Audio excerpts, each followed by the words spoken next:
Hi friends, my self doctor Shashi Boricha आपका मेरे channel पर बहुत बहुत स्वागत करती हूँ। आज मैं आपको एक कंडीशन एक्सप्लेन करूँगी जिसका नाम है हीमोप्टाइसिस। मैं आपको बताऊँगी कि ये क्या होता है, इसमें क्या क्या सिम्टम आते हैं, इसके कॉज क्या है और साथ ही साथ कुछ होम्योपैथिक मेडिसिन जो आप इस कंडीशन के लिए यूज़ कर सकते हैं। लेकिन उससे पहले आप प्लीज़ मेरे चैनल को सब्सक्राइब कर लीजिए और जो बेल आइकन है उसे प्रेस कर लीजिए ताकि आपको मेरे आने वाली वीडियोज़ का नोटिफिकेशन मिलता रहे। तो चलिए स्टार्ट करते हैं।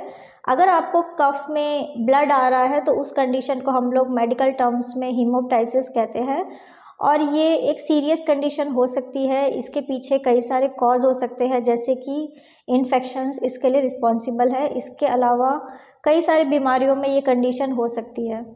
अब मैं आपको इसके कॉज बता देती हूँ कि आखिर कफ में ब्लड आने का रीज़न क्या है। तो कई सारे डिजीज़ रिस्पॉन्सिबल है, जैसे कि अगर किसी पर्सन को ब्रोंकाइटिस की कंप्लेन है तो उन्हें ये इस तरीके के सिम्टम आ सकते हैं। ये शॉर्ट टर्म और लॉन्ग टर्म कंडीशन हो सकती है। ब्रोंकाइटिस एक्यूट क्रॉनिक कंडीशन हो सकती है। इसके अलावा अगर किसी पर्सन को लंग कैंसर है तो उनको भी ये सिम्टम आ सकता है कि उनके कफ में ब्लड आने लग जाए। इसके अलावा निमोनिया जैसी कंडीशन में भी देखा जाता है कि पर्सन को कफिंग में ब्लड हो सकता है। अगर किसी पर्सन को ट्यूबरकुलोसिस हो चुका है तो उनको भी सीवियर कफिंग होती है और कफ में उन्हें ब्लड आ सकता है। इसके अलावा COPD भी एक बीमारी है जो क्रॉनिक कंडीशन है। अगर कोई पर्सन बहुत सालों से सिगरेट स्मोकिंग कर रहा है, बहुत ज़्यादा एक्सेसिवली स्मोकिंग करता है, तो ऐसे लोगों के लंग्स वीक होने लग जाते हैं और उनको कफिंग की कंप्लेन होती है, क्रॉनिक कफ की कंप्लेन होती है और उनको इन फ्यूचर कफ में ब्लड भी आ सकता है।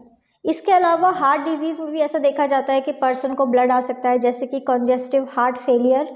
इस कंडीशन में मिट्रल स्टेनोसिस हो जाते हैं और स्टेनोसिस के वजह से पर्सन को कफ में ब्लड आ सकता है।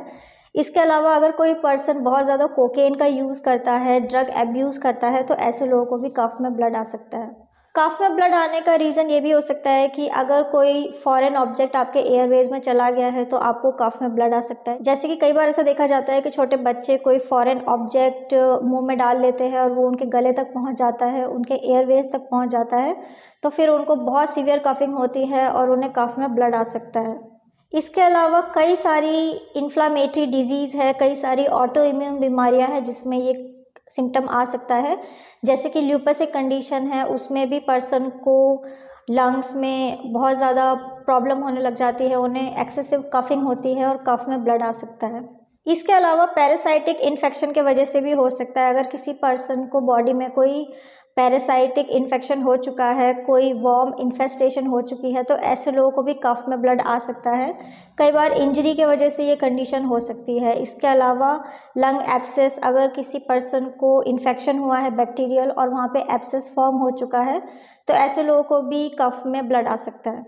अगर किसी पर्सन के कफ में ब्लड आ रहा है तो इसके साथ उन्हें और भी कई सारे सिम्टम्स आ सकते हैं, जैसे कि इन लोगों का वेट है वो गिरने लग जाता है, वेट लॉस होने लग जाता है। इसके अलावा इन्हें चेस्ट में बहुत ज़्यादा पेन हो सकता है। कई बार इनके म्यूकस में भी ब्लड आने लग जाता है। ऐसे लोगों को हाई ग्रेड फीवर आ सकता है और इन्हें नाइट टाइम में स्वेटिंग की कंप्लेन भी हो सकती है। इसके अलावा एक्सेसिव ब्लीडिंग की वजह से ऐसे लोगों को सांस लेने में तकलीफ होती है, नाइट टाइम में इन्हें सफोकेशन फील हो सकता है। अब मैं आपको कुछ होम्योपैथिक मेडिसिन बता देती हूँ जो आप इस कंडीशन के लिए यूज़ कर सकते हैं। तो मेडिसिन जैसे कि आप मिलीफोलियम 30 मेडिसिन का यूज़ कर सकते हैं, आप कोरेलियम 30 मेडिसिन का यूज़ कर सकते हैं। इसके अलावा पल्सटीला 30 और कैलीसल्फ 30 मेडिसिन का यूज़ कर सकते हैं। ये सारी की सारी मेडिसिन आप यूज़ कर सकते हैं अगर आपको कफ में ब्लड आता है। ये मेडिसिन आपको 4 ड्रॉप दिन में 2 बार डायरेक्ट अपने टंग के ऊपर यूज़ करना होगा। सो फ्रेंड्स, ये था कफ एंड ब्लड।